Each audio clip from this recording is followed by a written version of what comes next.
ঘটনাটো হৈছিলে যোৱা 14 মে তাৰিখে নপামবাৰুতী গাঁৱৰ অন্তৰ্গত চুতীয়া খণ্ডৰ যুৱকসকলে সন্মিলিতভাৱে এখনি বিহু সন্মিলন পাতিছিলে। এই বিহু সন্মিলনস্থলীত আমাকো নিমন্ত্ৰণ কৰিছিলে, য'ত আমিও অতিথি হিচাপে গৈছিলোঁ। কিন্তু আমি অতিথি হিচাপে সেই বিহু সন্মিলনস্থলীত উপস্থিত হৈও তেখেতসকলৰ পৰা যি মান সন্মান আমি পাইছিলোঁ, তাক লৈ আমি তেখেতসকলক ধন্যবাদ জ্ঞাপন কৰিছিলোঁ আৰু সেইমৰ্মে আমি তাৰ পৰা আহিছিলোঁ আৰু মানে অতিথি হিচাপে গৈ আহিছিলোঁ।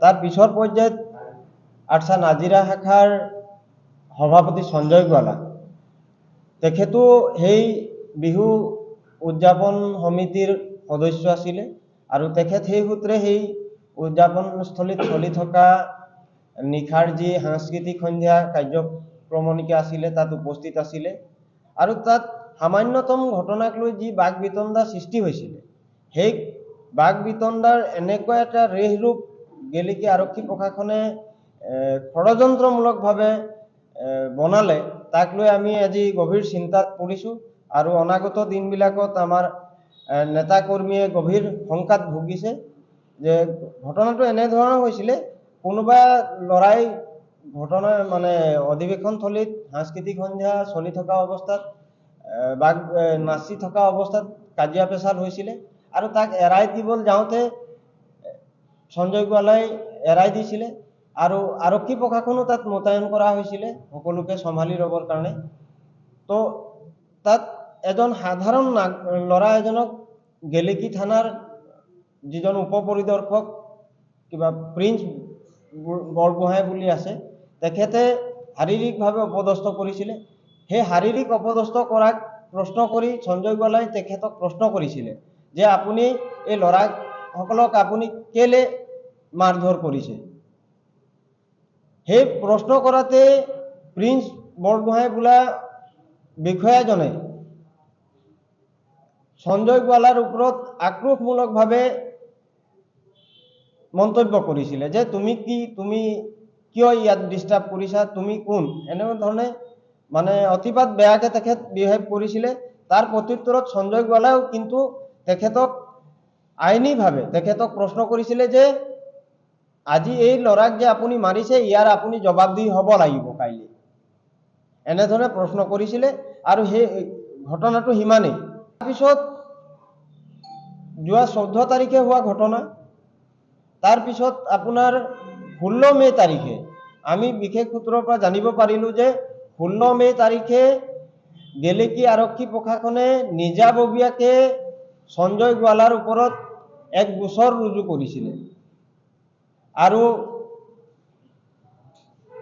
তেখেতসকলে মিছা অপবাদ দি যে উক্ত বিষয়াজন যিজন প্ৰিন্স বৰগোহাঁই বুলি কোৱা বিষয়াজনৰ ওপৰত এনেধৰণে মন্তব্য ৰাখিছিলে তেখেতসকল যে আৰক্ষী বিষয়াজনক বোলে প্ৰাণে মাৰিম বুলি ভাবুকি দিছিলে, অন্য কিবা কৰিছিলে।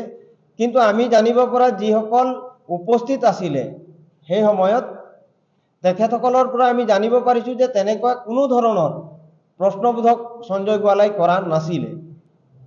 এইটো অথচ মিছা অপবাদ এটা গেলেকী আৰক্ষী প্ৰশাসনে আৰু উক্ত বিষয়াসকলে আমাৰ অসম চাহ জনজাতি ছাত্ৰ সন্থাক জনমানসত হেয় প্ৰতিপন্ন কৰিবৰ কাৰণে প্ৰচেষ্টা কৰিছে, তাক আমি তীব্ৰ ভাষাৰে আমি নিন্দা কৰিছোঁ। আৰু আৰক্ষী প্ৰশাসনে এই ষড়যন্ত্ৰমূলকভাৱে যে কৰিছে তাক আমি এটা কথাত থিৰাং কৰিব পাৰিছোঁ, যোৱা 14 তাৰিখে ঘটনাটো সংঘটিত হৈছিলে।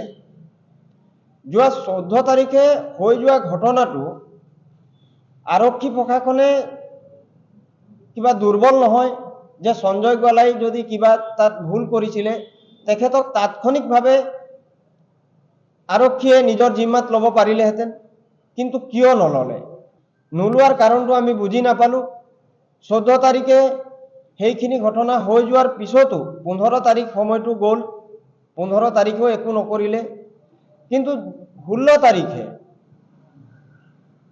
এক সুপৰিকল্পিতভাৱে আমি গম পাইছোঁ যে আমি অনুমান কৰিছোঁ যে গেলেকী আৰক্ষী প্ৰশাসনে এক পৰিকল্পনা যুগুত কৰিহে এই 16 তাৰিখে আৰছা নাজিৰা শাখাৰ সভাপতি সঞ্জয় গোৱালাৰ ওপৰত এখনি গোচৰ ৰুজু কৰে আৰু গোচৰ ৰুজু কৰাতে ক্ষান্ত নাথাকি তেখেতসকলে সেই গোচৰ পঞ্জীয়ন কৰি যিসকল ব্যক্তি সেই ঘটনাৰ লগত কোনো ধৰণে জড়িতই নাছিলে, সেই সময়ত উপস্থিতো নাছিলে, সেইসকল ব্যক্তিক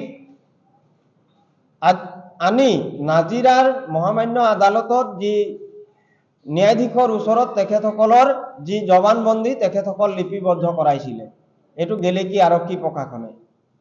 আৰু সেইসকলক আনোতে কিন্তু সম্পূৰ্ণ নিৰাপত্তাৰ বেষ্টনীৰ মাজত তেখেতসকলক আনিছিলে বুলি আমি জানিব পাৰিছিলোঁ।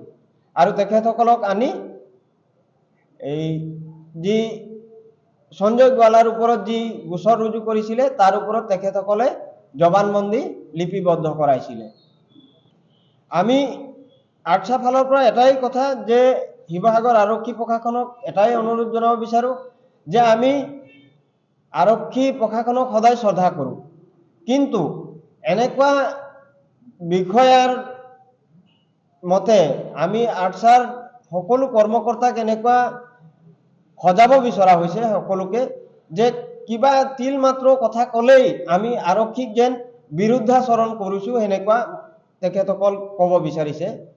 আমি যেতিয়া কথাবিলাক আমাৰ ওচৰত স্পষ্ট হ'ল তেতিয়া আমি কিন্তু যে আমাৰ যিগৰাকী ল'ৰাৰ শাৰীৰিকভাৱে অপদস্থ কৰিছিলে তেখেতক আমি লগ পাই জানিব পাৰিলোঁ হয় কথাটো তেখেতক শাৰীৰিকভাৱে অপদস্থ কৰিছিলে ৰাজহুৱা স্থানত। তো সেই কথা লৈ আমি সেই ল'ৰাজনক, সেই ভুক্তভোগী ল'ৰাজনক লৈ আমি গেলেকী থানাত উপস্থিত হৈছিলোঁ আৰু গেলেকী থানাত সেই বিষয়াগৰাকীৰ ওপৰত কিন্তু আমি এখনি অভিযোগ দাখিল কৰিছিলোঁ। কিন্তু পৰিতাপৰ বিষয় যে এতিয়ালৈকেও তাৰ আমি একো উত্তৰ পোৱা নাই। কিন্তু লগতে আৰু এটা কথা আপোনালোকক জনাব বিচাৰোঁ যে কালি যি CDR number, case diary number আনিব যাওঁতে গেলেকী থানাৰ উপস্থিত বিষয়াসকলে আমাৰ ধৰ্মেশ্বৰ কুৰ্মী, মোহন ঘাটোৱাৰ এইসকল আমাৰ আৰছা কৰ্মীক তেখেতসকলে বেয়া ব্যৱহাৰ কৰিছিলে আৰু আমাৰ চাহ জনগোষ্ঠীৰ ল'ৰা বুলিয়ে তেখেতসকল যে মদকে চিনি পায় এনেকুৱাকৈ কথা কিছুমান উত্থাপন কৰিছিলে। আৰু শেষৰ পৰ্যায়ত কিন্তু আমাৰ ধৰ্মেশ্বৰ কুৰ্মী বোলা ল'ৰাজনক কিন্তু এলকহল টেষ্ট তেনেকুৱা কৰিব লগা পৰিস্থিতি হৈছিলে। তো আমি এনেকুৱা পৰিস্থিতি অত্যন্ত দুৰ্ভাগ্যজনক বুলি মই অভিহিত কৰিব বিচাৰোঁ, যিহেতুকে থানাখন আমাৰ, আমি সদায় থানাখনৰ আশ্ৰয় লৈয়ে আছোঁ, আমি সেইখন থানাই আমি নিৰাপদ বুলি ভাবোঁ। আৰু সেইখন থানাৰ বিষয়াসকলে যদি এনে ব্যৱহাৰ কৰে তো আমি আমাৰ আশ্ৰয়স্থলী, শেষ আশ্ৰয়স্থলী ক'ত থাকিব? যিকোনো খবৰৰ বাবে যোগাযোগ কৰক আমাৰ এই নম্বৰত 9181 307 221।